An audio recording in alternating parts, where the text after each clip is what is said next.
وین سکالرشپ نوی د وین فیوچر تحصیلي خدمتونو تر نامه لاندې په کابل کې خپل رسمي دفتر پرانیست. شاوخوا 15 کلونه وړاندې په هیواد کې د ځوانانو لپاره د وین سکالرشپ پاڼه ایجاد شوه چې د نړۍ په کچه یې بېلابېل تحصیلي بورسونه په ځانګړي ډول هغه چې افغانان ترې ګټه اخیستلی شي له افغان ځوانانو سره شریکول.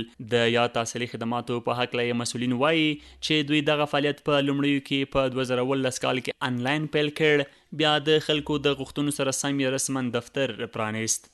د اوله کې مخکې په 2019 کال کې په آنلاین ډول د وین سکالرشپ په نامه کار پیل کړ چې ډېر ځوانانو ته مثلا د آنلاین ډول سکالرشپونه پیدا کړل، لکه ډېر پښتنه سیمه کې سکالرشپونه باندې د نوي خبر یا نه پوهېږي، په دغه خاطر باندې موږ دا جوړ کړو او د خلکو هغه شو د یوې چې موږ باید فیزیکلي دلته موجود وو، نو موږ د وین فیوچر په نامه شروع وکړه او نن یې افتتاحیه غونډه وه. نن هم د وین فیوچر مسؤلین زیاتوي چې دوی دغه اقدام وروسته تر هغې وکړ چې له هیواد د باندې د زده کړو لپاره فرصتونه ډېر ول، خو ډېری ځوانان د سکالرشپونو د سکالرشپ د شرایطو او همداراز د سکالرشپونو لپاره د اړتیا وړ سندونه نشو تیارولی.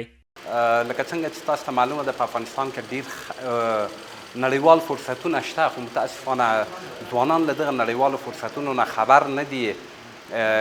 نو وین فیوچر د دې لپاره طرحه شوی ده چې هغه ځوانان چې یا مالی امکانات لري یا ناخبره پاتې دي، هغوی باید له نړیوالو فرصتونو نه باخبره شي. تر ټولو عمده هدف دا ده چې موږ څنګه وکولی شو په راتلونکي کې هغه نړیوال فرصتونه چې شتون لري له هغه نه خپل ځوانان برخمن کړو. دوی تازه له هیواد د باندې له نورو هیوادونو سره د افغان محصلینو هلته د زده کړو لپاره له پوهنتونونو سره قراردادونه کړي او محصلین کولی شي په اسانۍ سره په نورو هیوادونو کې خپلې لوړې زده کړې سر ته ورسوي.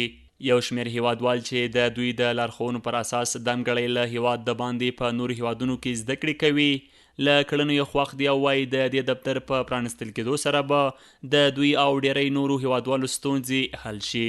فعلا په سلواک هیواد کې د طب محصلین ما دغه بورسو ته د وین سکالرشپ له لارې لاره موندلې وه. د دې په اړه معلومات د دوی په پاڼه باندې لوستلي او بیا مې دغه ځای ته لاره پیدا کړه. اوس خبر شو چې دوی غواړي په کابل کې دفتر کولاو کړي. د دغه دفتر د لارې به دوی وکولی چې هیوادوالو ته نور هم پراخه خدمات وړاندې کړي. ما د وین سکالرشپ فیسبوک پاڼې له لارې د ماسترۍ د سکالرشپ خبر ترلاسه کړو. خوشبختانه ما ماسترۍ ما بشپړه کړه او اوس راغلی یم.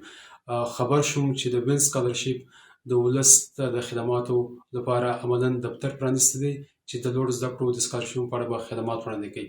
دمګړی له هیواده بهر په ډیری هیوادونو کې د دې مرکز تر چتر لاندې ډیری افغان محصلین په لوړ زده کړو بوخت دي او دغه راز دا مرکز د هیواد دننه او بهر هیوادوالو ته د دندو په پیدا کولو کې هم خدمات لري.